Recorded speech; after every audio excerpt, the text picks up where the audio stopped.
kahit anong mangyari, magkaibigan pa din sila. Malaki ang mukha. Dahil birthday niya, kasama ko siya dito. Sorry naman sa mga takamang. Sorry po talaga. Birthday po kasi niya. Birthday to me. Birthday.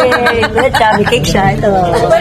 Ito yung sinasabi mga Triple R TV, it's a good friendship, no? 'Di ba? Alam naman natin yung issue ng asawa ni IZ, 'di ba? Sa mga pinagsasabi niya sa tungkol sa grupo niya dati sa Sex Bomb Girls. Pero 'di ba, birthday ni IZ to pero nag-meet sila, nag-bonding sila. Nakita niyo naman kung gaano talaga sila ka-sisterette, 'di ba? Sobrang close na hindi ko alam kung napag-uusapan ba nila yung tungkol sa sinasabi ng asawa niya, pero no matter what, 'di ba? Okay naman sila. Ang problema lang talaga yung husband eh.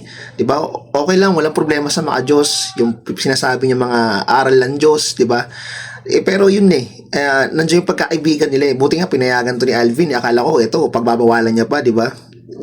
But no matter what, wala pa rin masamang issue, parang labas na yung issue ng kanyang asawa dito, no? Ang importante, they are still friends, no? At kahit anong mangyari, sister sila, no? Bilang isang grupo ng Sex Bomb Girls, 'di ba? Ito yung it's a good friendship.